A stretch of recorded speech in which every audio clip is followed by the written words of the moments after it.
ప్రభు స్తోత్రం. దైవాశీస్సులు. మొదటి సమూయేలు గ్రంథం 14వ అధ్యాయం 7వ వాక్యం. అతడు, నీ మనస్సులో ఉన్నదంతయు చేయము, పోదము రమ్ము, నీ ఇష్టానుసారముగా నేను నీకు తోడుగా ఉన్నానని అతనితో చెప్పాను. ప్రభు తన మాట మన కొరకు దీవించునుగాక. నీ మనస్సులో ఉన్నదంతయు చేయము, పోదము రమ్ము, నీ ఇష్టానుసారముగా నేను నీకు తోడుగా ఉన్నానని యోనాతాను ఆయుధములు మోయేవాడు చెప్పాడు. యోనాతాను సౌలు రాజు యొక్క కుమారుడు. మంచి మనసు కలిగినవాడు, ప్రేమించే మనసు కలిగినవాడు, ధైర్యవంతుడు, యుద్ధశాలి, ఆయుధాలతో పని లేకుండా, ఆయుధమే నమ్మకుండా దేవుని నమ్మి యుద్ధభూమిలో ముందుకు సాగే విశ్వాసం కలిగినవాడు. స్తోత్రం. అలాంటి విశ్వాస సంబంధమైన వ్యక్తి రాజయ్యుండి తన ఆయుధాలు మోసేవాడిని ఫిలిస్తీన్లు యుద్ధానికి వస్తే వాళ్ళ చోట దిగుంటే, నేను అక్కడికి వెళ్ళాలనుకుంటున్నాను, నువ్వు నాతో కూడా వస్తావా? ఇద్దరే. అక్కడే దండు ఉంది, ఫిలిస్తీన్లు దండు ఉంది. అక్కడ దండులోకి వెళ్తున్నారు. ఎంతమంది? వీళ్ళిద్దరే. ధర్మశాస్త్రంలో చెప్పబడిన రీతిగా మీలో ఒక్కడు 1000 మంది గాను, ఇద్దరు 10,000 మంది గాను అనే విశ్వాసవాక్యం యోనాతాను హృదయంలో పనిచేయటమే కాదు, పనివాడి హృదయంలో కూడా జ్ఞాపకం ఉంది. యజమానుడు చెప్పగానే, నీ ఇష్టానుసారంగా నీకు తోడుగా ఉన్నాను, నీ మనస్సులో ఏముందో అది స్తోత్రం. ఈ దినాల్లో భార్యాభర్తలు ఈ మాట అనుకోలేరు. సేవకుల కుటుంబం కూడా, సేవకుల పిల్లలు, సేవకుడు కూడా.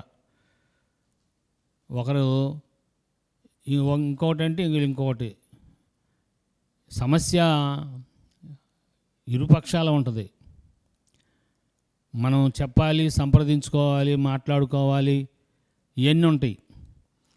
చెప్పకుండా ఏదైనా చేసామంటే మనం ఇక అయిపోయినట్టే.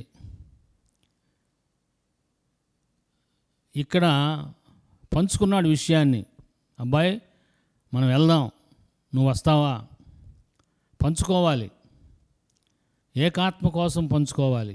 ఒక్కోసారి మనకిష్టం, ఇది సామాన్యమైన విషయం కాదు, ఇదేదో కలిసి వచ్చే విషయం కాదు, దొరికితే ప్రాణాలు పోతాయి, అంతే సంగతులేక. అలాంటి తీర్మానం, ఇదేదో తేలికైన తీర్మానం కాదు. ఈ పని అయిపోతే ఇంకో పని చేసుకుందాం అనుకోవటానికి, ఇక అంతే సంగతులు.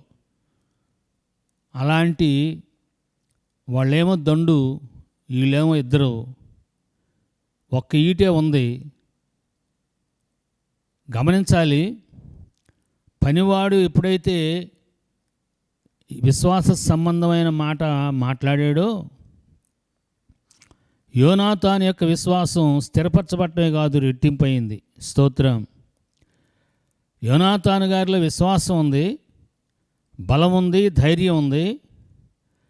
తోడు కోసం అడిగాడు, వస్తానన్నాడు. నీ ఇష్టం, నేను నీకు తోడుగా ఉన్నాను, నీ మనసులో ఉండదంతా నువ్వు చెయ్యి, నేను ఏదీ కాదన్ను. దైవ చిత్తానుసారంగా ఒక విషయాన్ని మనం కుటుంబంలో పంచుకున్నప్పుడు, మేము మీతో కూడా ఉన్నాము చేయండి. సంఘంతో పంచుకున్నప్పుడు, మేము మీతో కూడా ఉన్నాము చేయండి. ఈ ప్రత్యక్షత, దైవ ప్రత్యక్షత ఉన్నవారు మాత్రమే ఏకీభవించగలుగుతారు. దైవ ప్రత్యక్షత లేనివారు ఏకీభవించలేరు. ఎక్కడైతే ఏకాత్మ ఉంటుందో వారిద్దరూ ముందుకు సాగి 1/2 ఎకరం భూమి ఎదిరిందంట. యోనాతాను గారేమో పడగొడుతున్నాడు, ఆయుధాలు మోసేవాడేమో నరుక్కుంటూ వస్తున్నాడు. యోనాతాను గారు పడగొడుతున్నాడు, ఆయుధాలు మోసేవాడు నరుక్కుంటూ వస్తున్నాడు. 1/2 ఎకరం అదిరిందంట. 1/2 ఎకరం భూమి అదిరింది. మా దగ్గర తురిమెళ్ళ అనే గ్రామం ఉంది. బులిబాబు, అబ్రాహం అని 2 బిడ్డలు చేయగలిపి ప్రార్థన చేస్తుంటే మేము కూడి ఉన్న మందిరం కదిలింది. అప్పుడు ఒక స్త్రీ కంటి క్యాన్సర్ కలిగిన బిడ్డ నా కొరకు ప్రార్థన అడిగింది. ప్రార్థన చేసాం, ప్రభువారు స్వస్థపరిచాడు. ఇద్దరు మనసు కలిసిన వ్యక్తులుంటే ఏ కార్యమైనా, దేవునికి అనుకూలమైన ఏ కార్యమైనా సాధించవచ్చండి. ఒక విషయంలో ఇల్లిట్ట పిల్లిట్ట గాడిది గుడ్డెట్ట అనుకుంటా ఉంటే మనం దెబ్బతింటాం. అసలు భేదాభిప్రాయం వచ్చిందంటే ఒక్క భేదాభిప్రాయం వీళ్ళిద్దరి మాటలో లేదండి. ఒక మాట చెప్పగానే లేదిక ఒకే మాట. దానికి అందరూ పరిశుద్ధాత్మ ఐక్యత కలిగించే పరిశుద్ధాత్మను కాపాడుకోవటంలో శ్రద్ధ కలిగి ఉండాలి. ఇది పరిశుద్ధాత్మని కార్యం, మానవ కార్యం కాదు. మానవ మనసు ఎప్పుడు కూడా దేవుని పక్షంగా లోబడదు.